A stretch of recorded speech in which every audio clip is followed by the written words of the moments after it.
Welcome to Jewish Boy Calls His Mother. I'm your host, Sadia, and this is my mother, Ema. Hey, Ema. Hello. You know, it's interesting when you were talking about when you said just now, let me put you in my headphones. I thought, wouldn't that be an interesting technological love song? Let me put you in my headphones. Let me watch you. Oh, that's good. Let me watch you on my video. And if I don't like what you were saying, I can know. Go ahead. I don't know. I was gonna riff with saying I don't know. I lost it. Go ahead. Oh, What were you gonna say? Okay. I will simply put on mute. Mute. So this week's podcast, we kind of talked a little bit about it. Last week's podcast. I wanted for us to talk about some of the stories you made up to tell us when we were kids, like Sticky and Licky. Like, I wanted to really know, where exactly did you get the inspiration from that story and how it came about? And then after you give the explanation, if you can tell the story itself to its fullest maximum capacity. Well, you guys told me recently that you didn't like that story now as adults because you said it was fat shaming. Whatever, who cares? Let's just do it. It's not exactly woke, but something people like you asked me, where do I get the inspiration? Yada, yada, yada, yada. Sometimes I'll get inspiration from stories from seeing actual actions, like seeing somebody do something, like the I Want It Kids song. Oh yeah, the I Want It song. When I was we'll do that as well, maybe. Okay. But Sticky and Licky, I don't know. I just threw that together. I didn't get any inspiration from anything from it. I just kind of just threw it together. Okay. All right, and take it away. Sticky and Licky were two little boys. All they wanted were candies and toys. They didn't know just what to do, how to live like two healthy Jews. Sticky would come to breakfast and Ema would say, Sticky, eat your cereal, drink your juice, eat your fruit. And Sticky would say, oh, Ma, I don't want any cereal. I don't want any fruit. I don't want any juice. What I want is candies and cookies and lollipops. Oh, you just jogged my memory. What? That line, what I want is candies and cookies and lollipops. When Etty was a little girl, like she was about 4 years old, 3 or 4 years old, she used to sing that to me. When she wanted candy, she would say, what I want is candies and cookies and lollipops. She used to sing that to me all the time. So that's one of the, I guess I did get my inspiration from that little ditty that Etty used to sing when she was 3 or 4 years old to me. Wonderful. Okay, so continue the story. Okay, Licky would come to lunch and he would say, Licky, eat your sandwich, eat your vegetables, drink your juice. And he would say, oh, Ma, I don't want any sandwich, I don't need vegetables, I don't want any juice. What I want is candies and cookies and lollipops. And because Licky and Sticky were eating so many cookies, so many candies, so many lollipops, they got fatter and fatter and fatter until they were so fat that they couldn't even get to the door together. Oh, excuse me. Oh, when they played baseball, it was even sadder. Sticky and Licky would be chosen to be the batter. They would hit the ball, would fly over the wall, and all the kids would call, run, Sticky, run. Run, Sticky, run. Run, Licky, run, and let's have some fun. But no matter how hard Sticky and Licky would try to run, they would push and huff and puff and huff until they barely got to first base, where they fell down. Then one day, Sticky and Licky were walking down the street, and they smelled something good and they smelled something sweet. It was fudge coming from the kosher candy store. They looked in the back alley and saw, aha, it was open, the back door. I'm sure it wouldn't hurt, they said, if we sneaked into the kosher candy kitchen and just took a smidgen. So Sticky and Licky sneaked into the candy kitchen, and on the stove was the vat. So they pulled up a chair, but they weren't aware that the chair was broken and swayed this way and that. And Sticky and Licky, fell into the vat. The boys screamed. The cook came in and surveyed the scene. He took a giant paddle, helped them out, gave them a hard look, and said with a shout, you bad boys, all you want is candies and toys. Now get up here quickly on the ball, or the police I shall call. So Licky and Sticky went running down the street. and every fly, bat, mouse, and mosquito were nipping at their feet. They ran to their house, gave a knock at the door. Their mother opened it and almost fainted on the floor. Oh, you boys better get in that tub, and you boys better scrub, scrub, scrub. But no matter how hard Licky and Sticky scrub, scrub, scrub, there was fudge in their nose, fudge in their toes, fudge and fudge anywhere fudge could go. Then one morning, Licky came to breakfast and said, Ema, I think I'll have my cereal. I think I'll have some milk. I think I'll have some fruit. And Sticky came to lunch and said, Ema, I think I'll have a sandwich. I think I'll have some vegetables. I think I'll have some juice. And now, because Licky and Sticky were eating their healthy food, they got thinner and thinner and thinner.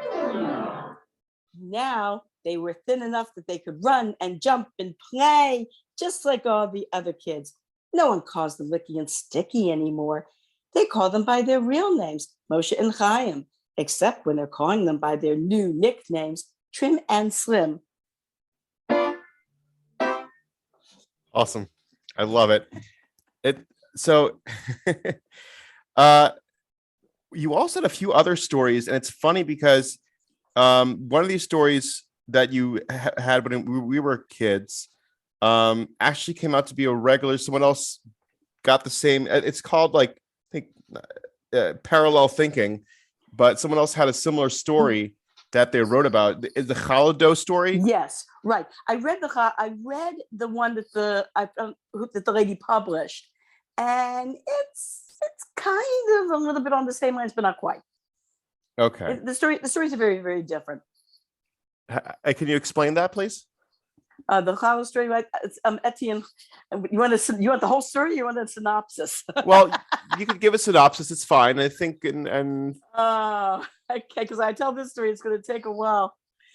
Well, the Licky and Sticky story only took like 5 minutes, so don't worry about it. Okay, so maybe the Challah story. Okay, Etienne and Chane used to love to watch their mother bake challah. So they would take down the big silver challah bowl from on top of the refrigerator, and they would put in water and a little bit of sugar. Then their mother would put in some yeast, and they would watch the yeast fizzle and bubble.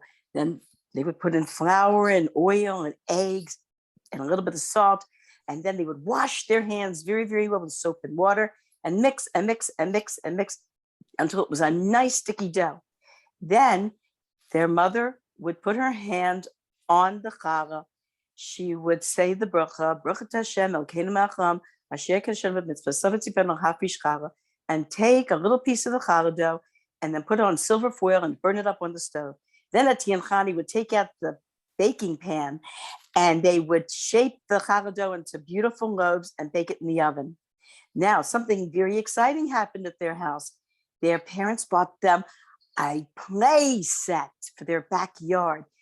It was a swing set, and it had a sliding board, and it had a climbing area, and it had a tube that you could go all the way down and twist and turn. It also had a little playhouse. It had a little wooden bridge that you could walk across. Well, needless to say, they invited all the kids in the neighborhood to come and test out their new play set. And they were having such a good time. It was Thursday afternoon. And their mother, though, came to the backyard and said, okay, girls, you're going to have to ask your friends to go home. You have to come with me. I have Shabbos shopping to do. But they said, but Ema, we're having such a good time with our friends. And then they had an idea. Ema, I'm 9, Connie's 8. I think we're old enough that we can stay by ourselves for just a little while. Their mother thought and said, okay, I'm leaving the back door to the backyard open in case you need to go into the house to get anything. But remember, only stay in the backyard with your friends and only come into the kitchen if you need to get, say, like a drink of water. And you're right, I shouldn't be too long. Okay, goodbye. And their mother drove away. Just then, Connie had an idea. She goes, Etty, do you realize what time it is? It's Thursday afternoon. Let's do Ema a favor and let's bake challah for her so she'll have one less thing to do to prepare for Shabbos. Etty thought this was a great idea. After all, said Etty, we've seen Ema do it lots and lots of times, so I'm sure we can do it. They went into the kitchen and they got a big challah bowl down from the refrigerator, top of the refrigerator, and they added water and a little bit of sugar. Now for the yeast. Connie went into the refrigerator and took out the yeast and asked Etty, how much yeast do you think we should put in there? Etty thought and said, well, yeast, makes the challah rise and be nice and fluffy. We want our challahs to be especially fluffy. Let's dump in the whole bag. So they dumped in the entire bag of yeast, and the water started to bubble and fizzle and frazzle. And then they put in the flour and the eggs and the oil and a little bit of salt and mixed and mixed and mixed and mixed. Then they took a towel, wet the towel, put the towel on top of it, and went outside to play. After a while, Etty remembered, hey, Connie, we have to go in there and punch down the dough. They went into the house and the dough was almost up to the ceiling. How are we going to punch it down? Said Connie. Look how tall it is. Etty had an idea. She says, let's go to the garage. We'll get a ladder. We'll wash our feet very well with soap and water. We'll climb up on the ladder and we'll jump down into it. So they took off their shoes and they got the ladder. Then took off their shoes and socks, washed their feet very well with soap and water, climbed up on the ladder and jumped down into the challah bowl and danced on top of the challah till it had punched down. Then they took a little piece off the challah, said the bracha on a half-piece challah, and put it on a little piece of silver foil. But they didn't burn it on top of the stove because they knew that they're not supposed to touch fire. But they did turn on the oven because all they had to do was just turn on the oven temperature. And they always knew that Ima baked most of her things on 350. Then they took out the pan, they shaped the loaves, they put it in the oven and went outside to play with their friends. After a while they were playing, one of their friends looked at the house and pointed, and her mouth dropped open and she said, Etty, Connie, there's a giant challah that's growing out of your house. Etty and Connie looked up and there was challah that was coming out of the windows, out of the doors. It was even coming through the ceiling and the roof, and it was even coming through the chimney. Oh no, what should we do? Etty says, quick, let's call the police. So they called the police. The police came right away. One of the policemen ran out and he pulled out his gun and he yelled, halt you challah or I shall shoot. Just then the other policeman said to him, wait a minute, Beryl, don't you remember rule number 64, page 65 in the regulations book, paragraph 3, line 5, words 3, 4, and 5. We are not allowed to use our bullets on runaway challahs. I'm sorry, said the policeman to the girls, but you heard, that's the rule. We can't use our bullets on runaway challahs. So Etty and Connie had an idea. Well, let's call the fire department. They have axes. Maybe they can chop it down. So they called the fire department. The fire people came with their sirens blasting, and they jumped out of the fire truck and they grabbed their axes and they were about to run up to the house and chop down the challah when one of the firemen said to the other, wait a minute. Remember the regulation book, page 72, paragraph 4 and 5, lines number 4, 5, 6, 7, and 8, words 3, 4, and 5. We are not allowed to use our axes on challahs, only on houses that are on fire. I'm sorry, girls, said the fireman. We're not allowed to use our axes on challahs. Well, what do we do? Now, in the meantime, word had gotten around town about the most enormous challah in the world that was baking at Etty and Connie's house. And newspaper people came, and the television people came, and the radio people came.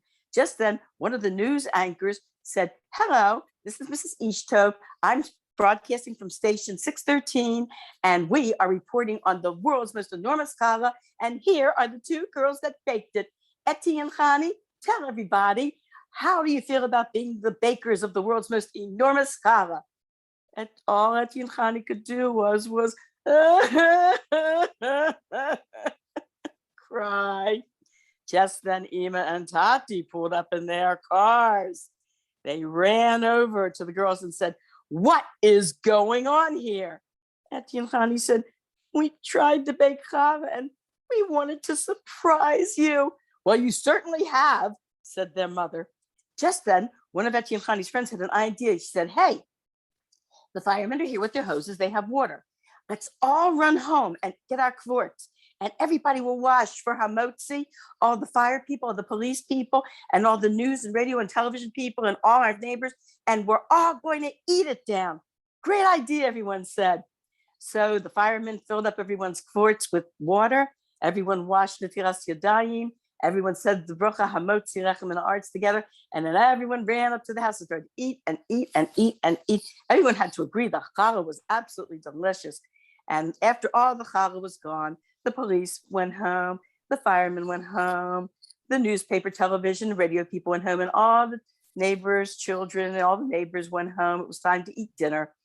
So Etienne Khani and her parents walked into the house, and what did they see? All over the floor, over the furniture, everywhere were crumbs.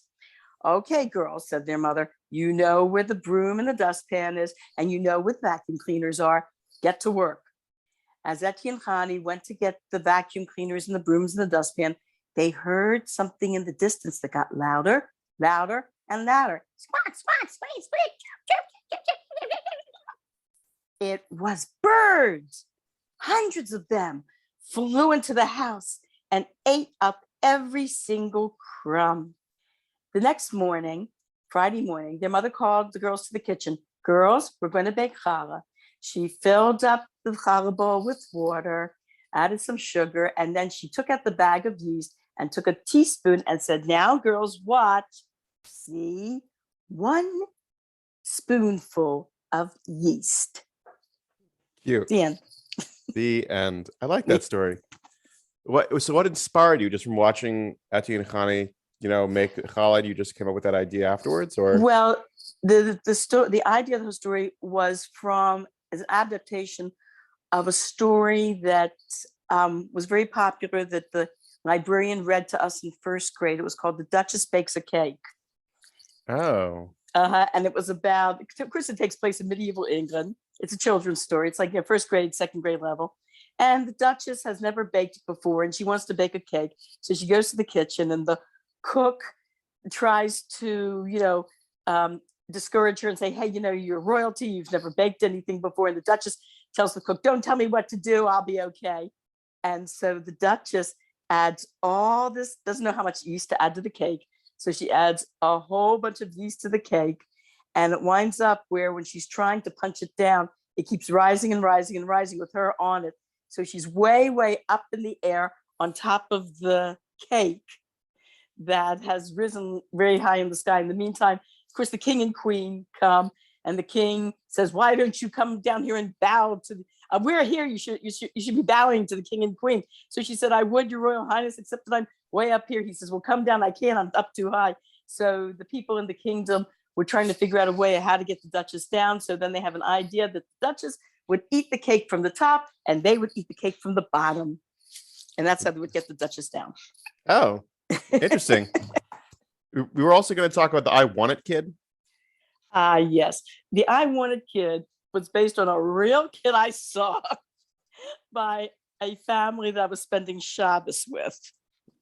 Oh, yes. I think I remember. Now that I mentioned, I think I remember you saying this story. Mm-hmm. This bratty kid, if he wanted something, and wait a second, I gotta take a drink of water.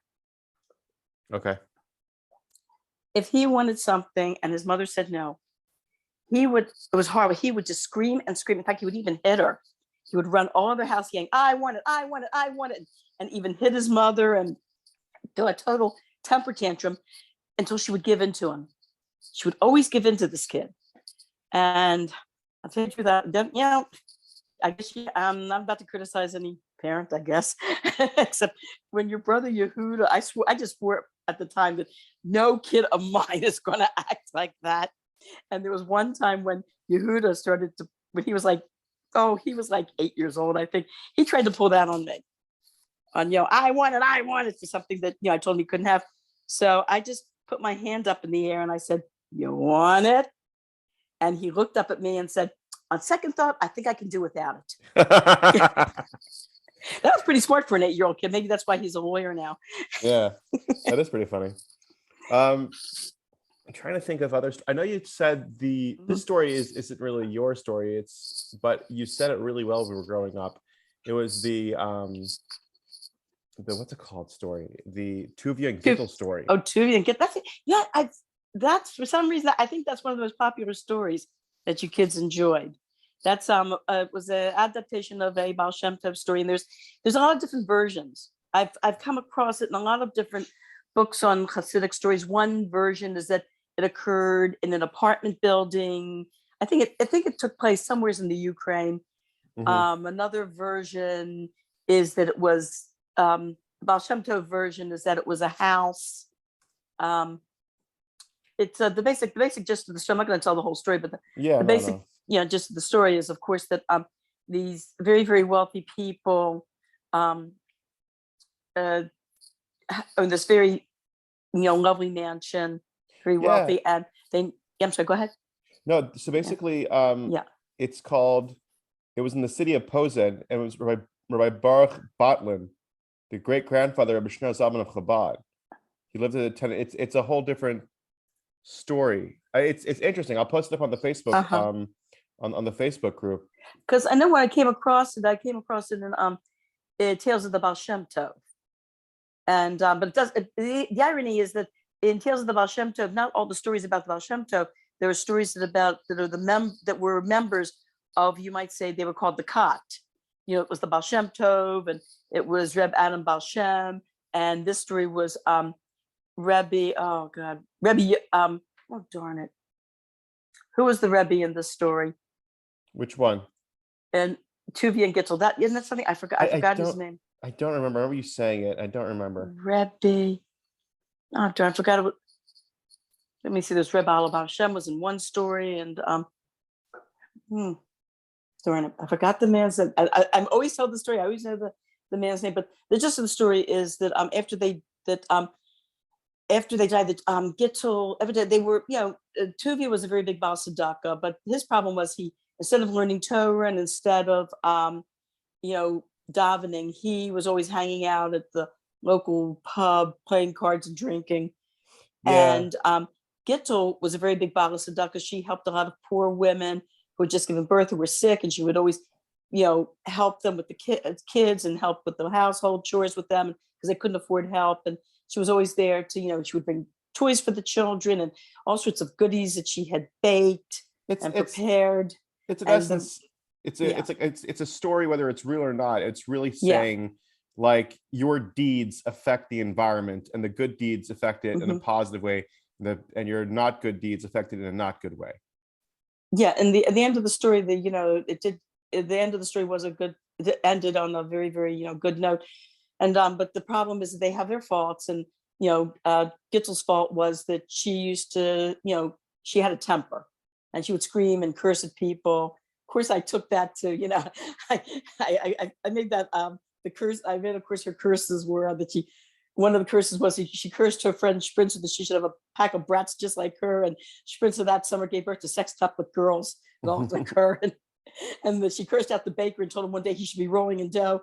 And sure enough, a big vat of challah dough fell out on him, and he couldn't get out. And the neighbors had to come with pitchforks and shovels and hot water to get him out. Of course, little things that I added. And eventually, they die, and eventually the house goes into disrepair, and evil spirits eventually come to the house, and they're making all these noises and waking up the townspeople hours of the night and day, and they just, they can't get any sleep for weeks.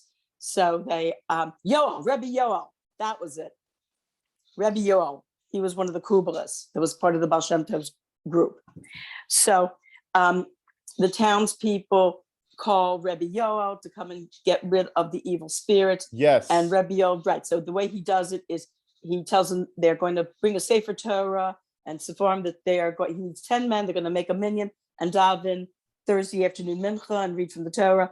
And the town, it drives away the evil spirits for the time being.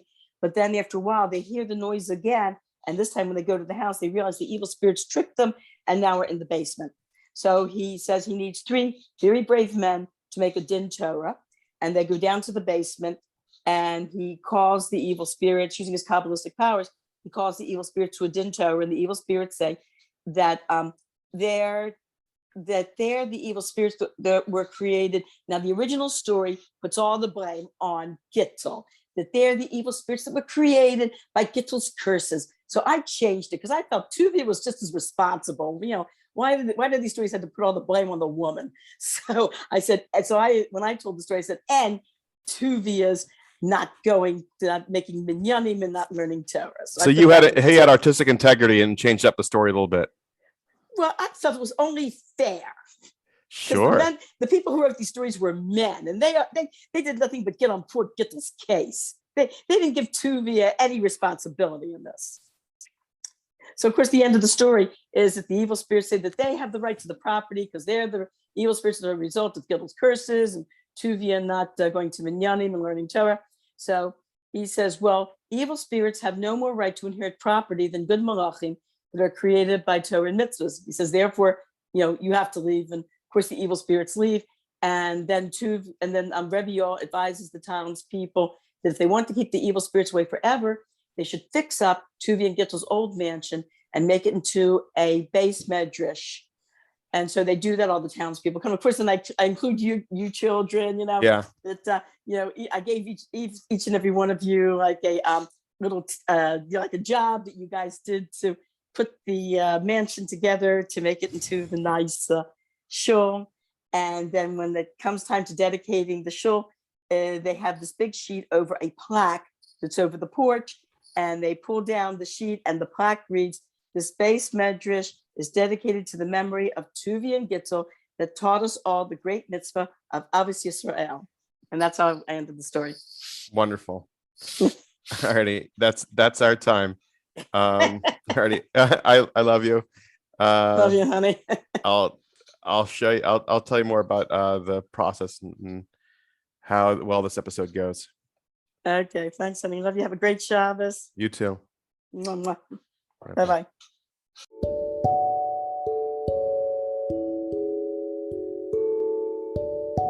Thank you for listening to Jewish Boy Calls His Mother episode.